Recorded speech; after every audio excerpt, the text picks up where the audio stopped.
एक दिन बीरबल दरबार में उपस्थित नहीं थे।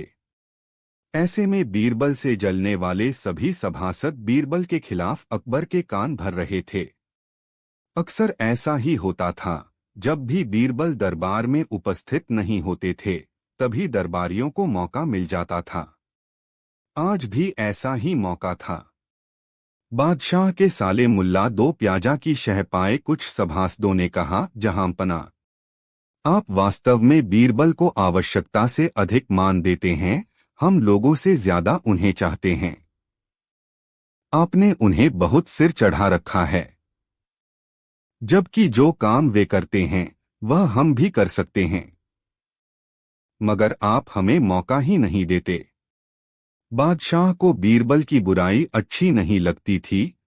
उन्होंने उन चारों की परीक्षा ली। देखो, आज बीरबल तो यहाँ है नहीं और मुझे अपने एक सवाल का जवाब चाहिए। यदि तुम लोगों ने मेरे प्रश्न का सही जवाब नहीं दिया तो मैं तुम चारों को फांसी पर चढ़वा दूंगा। बादशाह की बात सुनकर वे चारों घबरा गए। उनमें से एक ने हिम्मत करके कहा, प्रश्न बताइए बादशाह सलामत।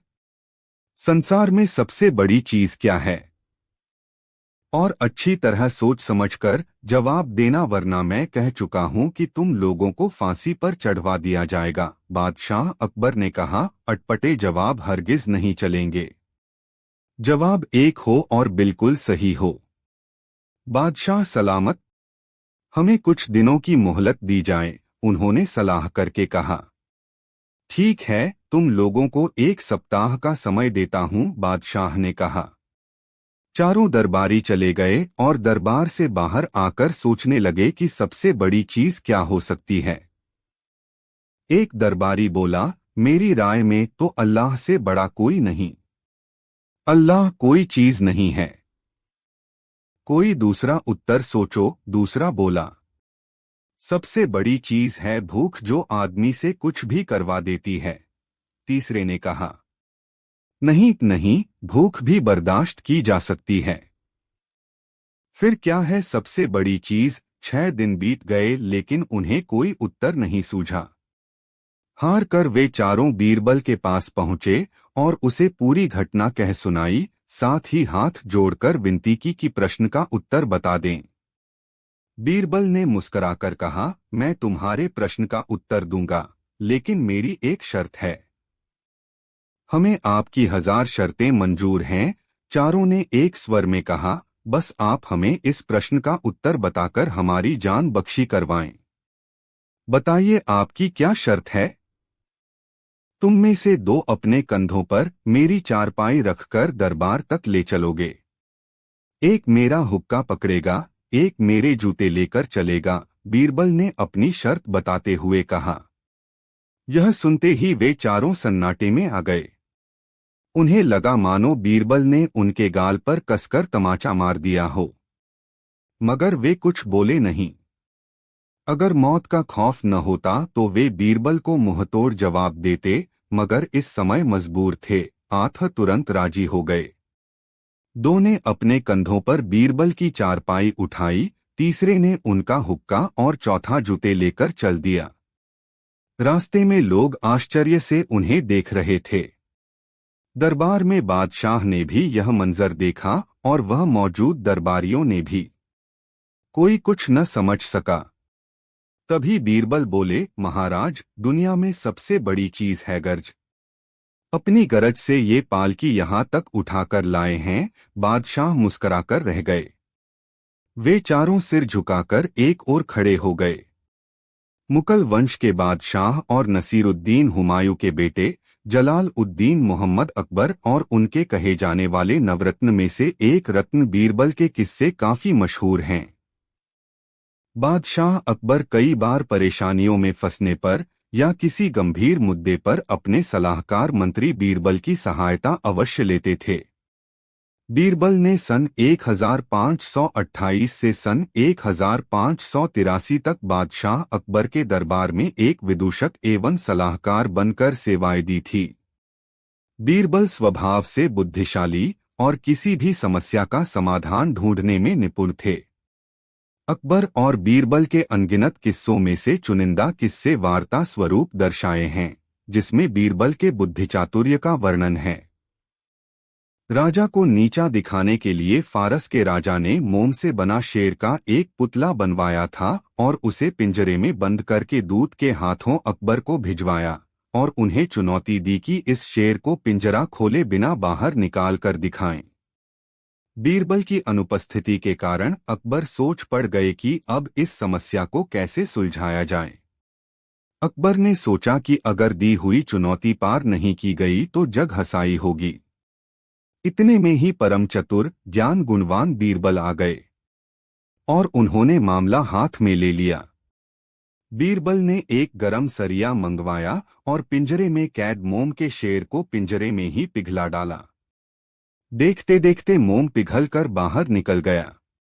अकबर अपने सलाहकार बीरबल की इस चतुराई से काफी प्रसन्न हुए और फारस के राजा ने फिर कभी अकबर को चुनौती नहीं दी। अकबर ने कड़कड़ाती सर्दियों के मौसम में एक दिन यह ऐलान किया कि अगर कोई व्यक्ति पूरी रात भर पानी के अंदर छाती तक डूबकर खड़ा रह पाएगा तो उसे 1000 मोहरों का इनाम दिया जाएगा। इस चुनौती को पार करना काफी कठिन था, पर फिर भी एक गरीब ब्राह्मण अपनी बेटी के विवाह के लिए धन जोड़ने की खातिर तैयार हो गया। जैसे तैसे करके उसने कांपते ठिठुरते रात निकाल ली और सुबह बादशाह अकबर से अपना अर्जित इनाम मांगा। अकबर ने पूछा कि तुम इतनी सर्द रात में पानी के अंदर कैसे खड़े रह पाए। ब्राह्मण ने कहा कि मैं दूर आपके किले के झरोखों पर जल रहे दिए का चिंतन कर करके खड़ा रहा और यह सोचता रहा कि वह दिया मेरे पास ही है। इस तरह रात बीत गई।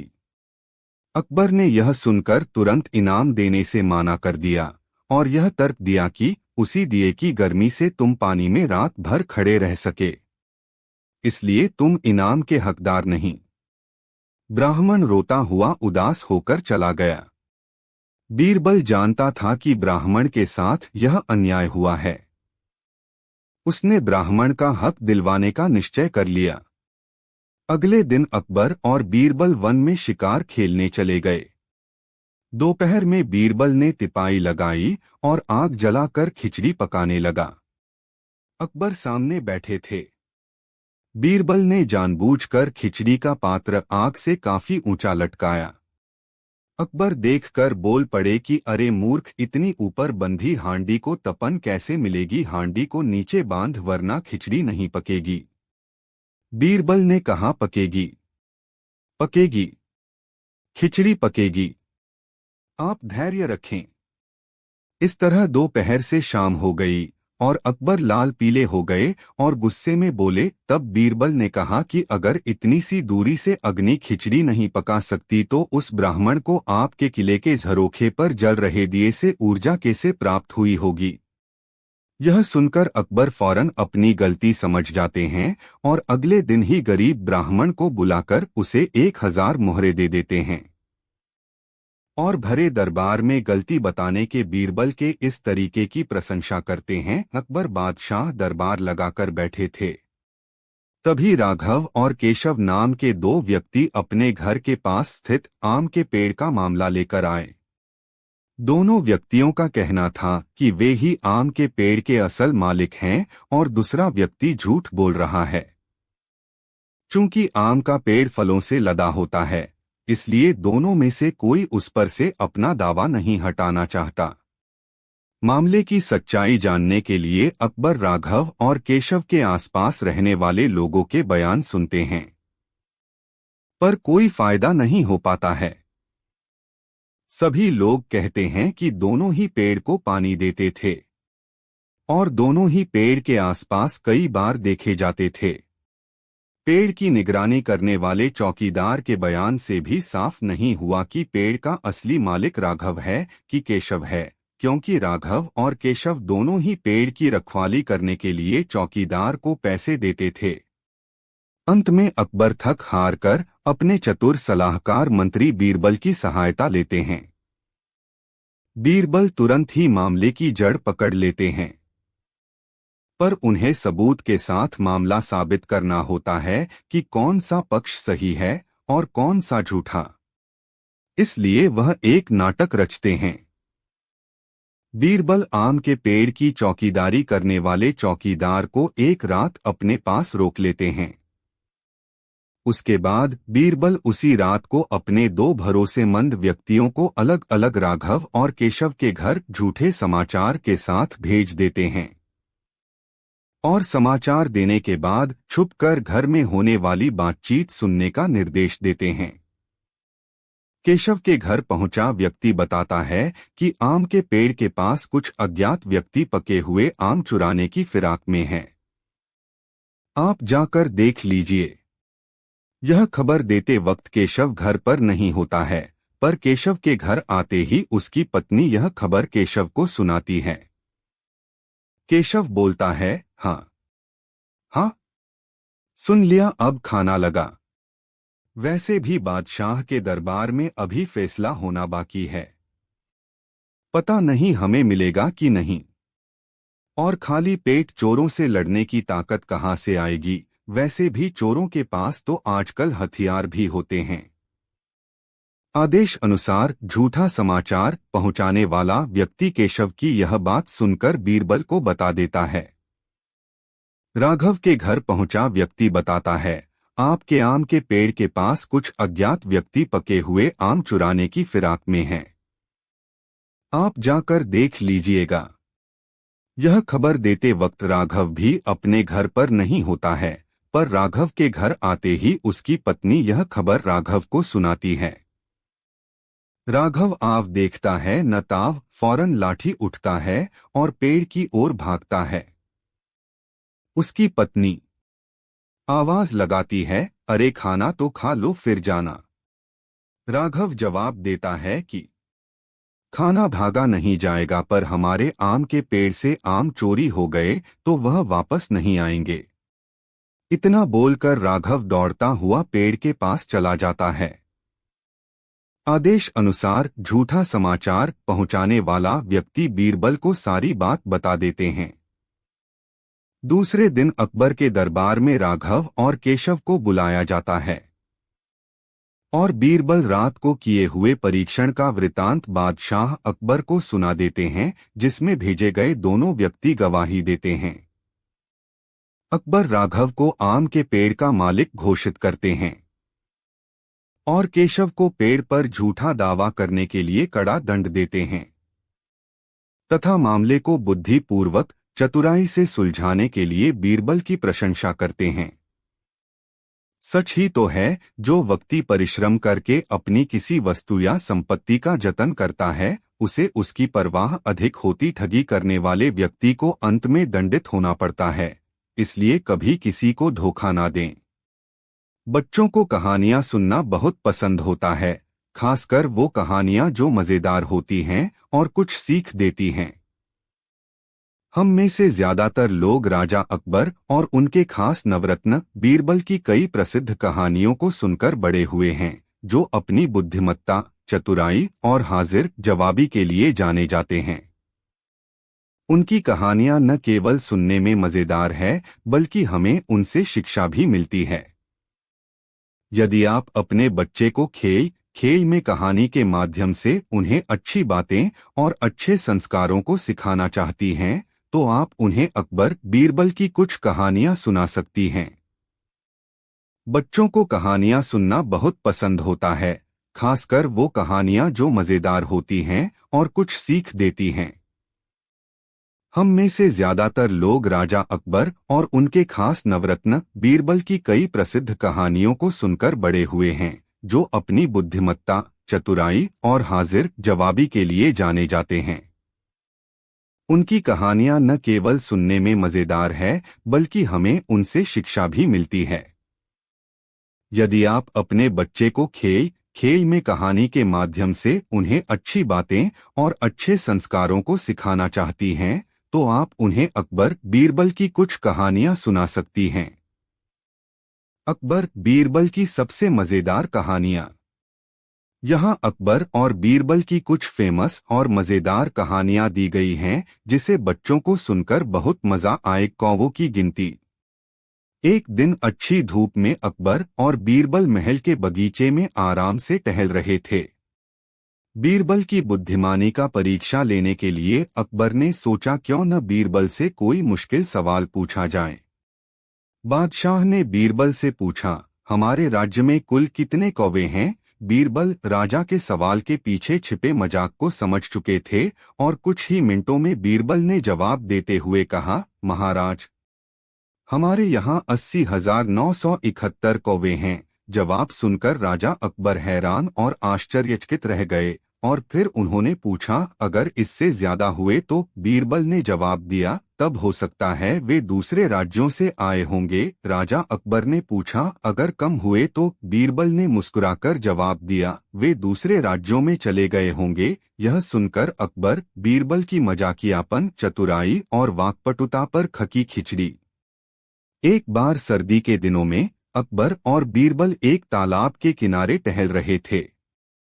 अकबर रुके और तालाब के ठंडे पानी में अपनी अंगुली डालकर तुरंत निकालते हुए कहें, मुझे नहीं लगता कि इस ठंडे पानी में कोई एक रात भी इसमें रह सकता है। बीरबल ने इसे एक चुनौती के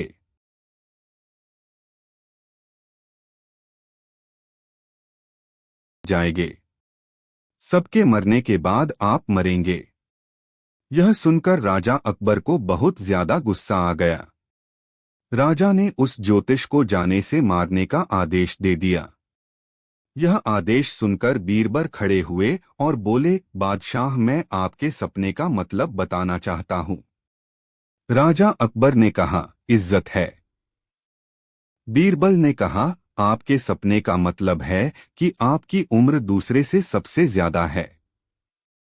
आप काफी लंबे समय तक जीवन जीने के लायक है। सपने का यह मतलब सुनकर राजा अकबर बहुत खुश हुए और बीरबल से कहा, तुम क्या मांगते हो? मैं तुम्हें हर एक चीज देने के लिए तैयार हूं। बीरबल ने कहा, इस ज्योतिष को न मारा जाए। इसने भी सपने का सही मतलब बताया है, लेकिन इसे सही से बताने नहीं आया है। बीरबल की यह बात सुनकर राजा अकबर बहुत खुश हुए और ज्योतिष को आजाद कर दिया। यह भी पढ़े परी की कहानी। रसोइया का बीरबल से सवाल। अकबर बीरबल स्टोरी। रसोइया का बीरबल से सवाल। रसोइया का बीरबल से सवाल। बादशाह अकबर के दरबार में एक खाना बनाने वाला रसोइया रहता था। वह रसोइया बीरबल को पसंद नहीं करता था। वह बादशाह अकबर के मुंह से बीरबल के तारीफ को सुनकर बहुत ज्यादा गुस्सा करता था। एक दिन जब बादशाह भोजन कर रहे थे तो उस रसोइया ने अकबर ने कहा, बादशाह, मैं दरबार में बीरबल से कुछ सवाल पूछना चाहता हूँ। तभी ही मैं बीरबल को बुद्धिमान मान सकता हूँ। इस पर अकबर तैयार हो गए। दरबार लगा। दरबार से सभी लोग हाजिर हुए।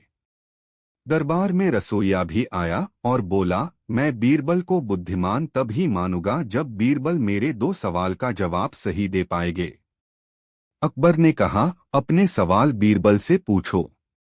रसोइया ने सवाल पूछना शुरू किया। एक, इस जमीन का केंद्र कहाँ है?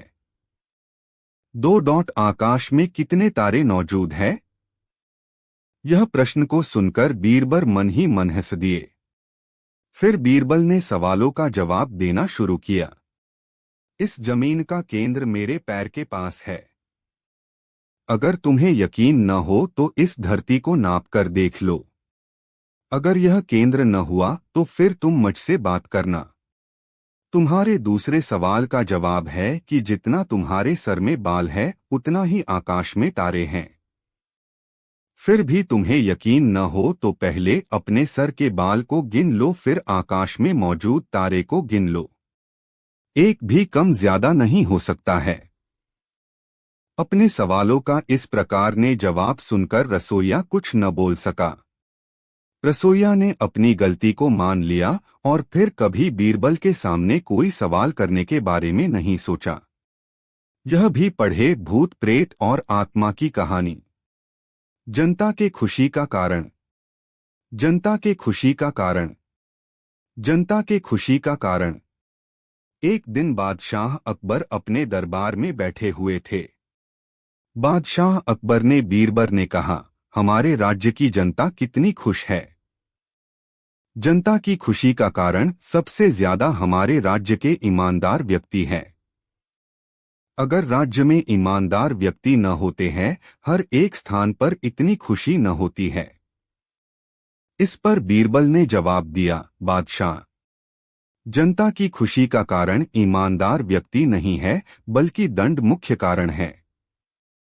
बादशाह अकबर ने कहा, वह कैसे? इसको मैं नहीं मान सकता हूं। बीरबल ने कहा, बादशाह, यही सत्य है। फिर बादशाह अकबर ने कहा, क्या तुम ऐसे साबित कर सकते हो? बीरबल साबित करने के लिए तैयार हो गए। बीरबल ने बादशाह अकबर से राज्य में घोषणा करवाने को कहा। उस घोषणा में कहा जाए कि राज्य के हर एक व्यक्ति को रात के समय पीपल के पास वाले कुएं में 1 लोटा दूध डालना है। बादशाह अकबर ने ऐसा ही किया। पूरे राज्य में इसकी घोषणा करवा दी। रात के समय राज्य के सभी लोग अपने अपने हाथ में लोटा लिए कुएं के पास आते हैं और कुएं में दूध को डालकर चले जाते हैं। सुबह हुए और जब बादशाह अकबर और बीरबल कुएं पास गए तो उन्हें उस कुएं में बस पानी ही पानी नजर आया। कुएं बस पानी को देख बादशाह अकबर ने बीरबल ने कहा, जनता ने तो कुएं में दूध डाला था, लेकिन इस कुएं में तो बस पानी ही पानी है। इस पर बीरबल ने कहा, बादशाह, वास्तव में किसी ने भी इस कुएं में दूध को नहीं डाला। सभी को लगा कि सभी तो कुएं में दूध ही डालेंगे। अगर मैं इस कुएं में पानी को डाल दूंगा तो क्या हो जाएगा? बादशाह अकबर को समझ आ गया कि अपने देश को खुश रखने और सुरक्षित रखने के लिए नियम कानून बनाने चाहिए और गलती होने पर दंड भी देना चाहिए। यह भी पढ़े बेहतरीन हिंदी कहानियां सीख के साथ। बादशाह अकबर के 5 सवाल अकबर बीरबल की कहानी। बादशाह अकबर के 5 सवाल अकबर बीरबल स्टोरी। बादशाह अकबर के 5 सवाल अकबर बीरबल स्टोरी। बादशाह अकबर को सवाल पूछने की आदत हो गई थी। एक बार बादशाह अकबर ने दरबार में बैठे बैठे 5 सवाल को दरबार में मौजूद सभी लोगों से पूछा। बादशाह अकबर के सवाल कुछ इस प्रकार से थे। 1. कौन सा फूल सबसे अच्छा? 2. किसका दूध सबसे अच्छा? 3. कौन सा मिठास सबसे अच्छा? 4. कौन सा पत्ता सबसे अच्छा? 5. कौन राजा सबसे अच्छा? बादशाह अकबर के यह सवाल सुनने के बाद दरबार में मौजूद बहुत से लोगों ने अपना अपना जवाब बताया।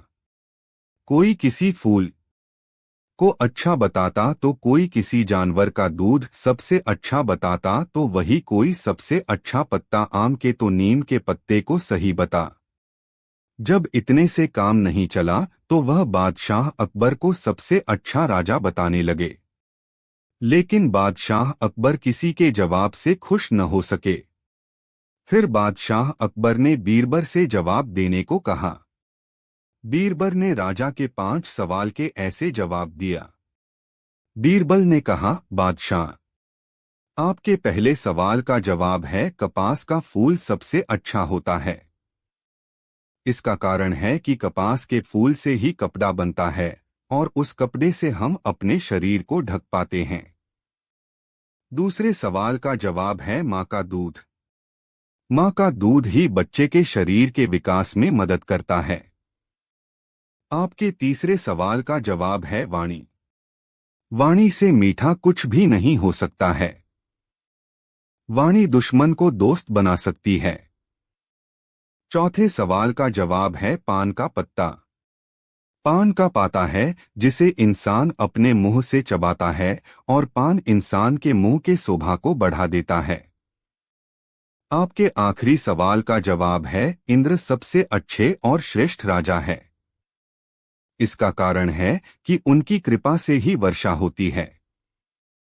वर्षा के कारण ही यह धरती इतनी हरी भरी रहती है और हम इंसान इस धरती पर जीवित है। अपने सभी सवालों का सही जवाब सुनकर अकबर बहुत ज्यादा ही खुश हुए। राजा अकबर ने बीरबल को बहुत से उपहार भी दिए। एक दिन की घटना है कि बादशाह अकबर और बेगम दोनों भोजनोपरांत बाग में झूला झूलते हुए सानंद गपशप लड़ा रहे थे। अचानक बेगम की ऊर्ध्ववायु खुली, जिससे बादशाह बहुत चिढ़ गया और बेगम को तुरंत महल से बाहर निकल जाने की आज्ञा दी। बेगम शहर से बाहर एक बाग में कैदी की सूरत में नजरबंद कर दी गई। बादशाह अकबर को वही धुन सवार थी। दूसरे दिन जब सवेरे दरबार लगा तो बादशाह ने सभासदों से पूछा, क्या कभी तुम लोगों को भी अधोवायु निकलती है? अधोवायु निकलने के कारण बेगम का दंडित होना सब पर विदित था। इस कारण एक स्वर से सभी ने इनकार कर दिया और उस दिन का दरबार समाप्त हुआ। जिस दिन की यह बात थी, उस दिन बीरबल किसी सरकारी काम से बाहर गया था। इसलिए जब कई दिन पश्चात वह लौटा तो बादशाह ने वही प्रश्न बीरबल से भी किया। भला बीरबल कब चूकने वाला था? वह झट बोला, पृथ्वीनाथ, जिस तरह से अन्य लोगों को अधोवायु होती है, उसी तरह मुझे भी होती है। बीरबल के इस उत्तर से बादशाह बहुत नाराज हुआ और उससे बोला, वाह, खूब अच्छे रहे। इस सभा में ऐसा एक भी आदमी नहीं है जिसे अधोवायु सरती हो, फिर तुम्हें कैसे सरने लगी? जब यही बात है तो तुम दरबार से बाहर चले जाओ और जब तक मैं तुम्हें आने की आज्ञा न दूं, कदापि न आना। बीरबल हाजिर जवाब था। उसे उत्तर प्रत्युत्तर करने में हिचकिचाहट नहीं होती थी, परंतु मौका देखकर काम करना बुद्धिमानों का काम है। बादशाह अकबर को अपने ऊपर बहुत नाराज देख वहां से वह तत्काल बाहर चला गया। बेगम को नजरबंद हुए जब बहुत दिन हो गए तो एक दिन उसने अपने नजरबंदी के कष्टों से उबकर बीरबल को बुलवाया और उससे आजिजी कर बोली, बीरबल, आपकी मदद के बिना मेरा उद्धार नहीं हो सकता। कोई तरकीब निकालकर मुझे इस निबिड़ कैद से मुक्त करो। मेरा जीवन असंभव हो रहा है। बीरबल ने कहा, दूसरे की वकालत वही कर सकता है जो निर्दोष हो। मैं तो खुद ही तुम्हारे दोष में शामिल हूं। तुम्हारी मदद कैसे कर सकता हूं? यह भी पढ़े, जानिए बीरबल की बेटी ने कैसे निकाला बैल का दूध, जिससे उड़ गए अकबर के होश। बैल का दूध। बेगम बीरबल को भली भांति जानती थी, अतएव उसकी बात बीच में ही काटकर बोली, बीरबल, तुमको मैं भली भांति जानती हूं। मेरा दृढ़ विश्वास है कि चाहे बादशाह अकबर तुमसे भले ही नाखुश हों, परंतु उनको मना लेना तुम्हारे बाएं हाथ का खेल है।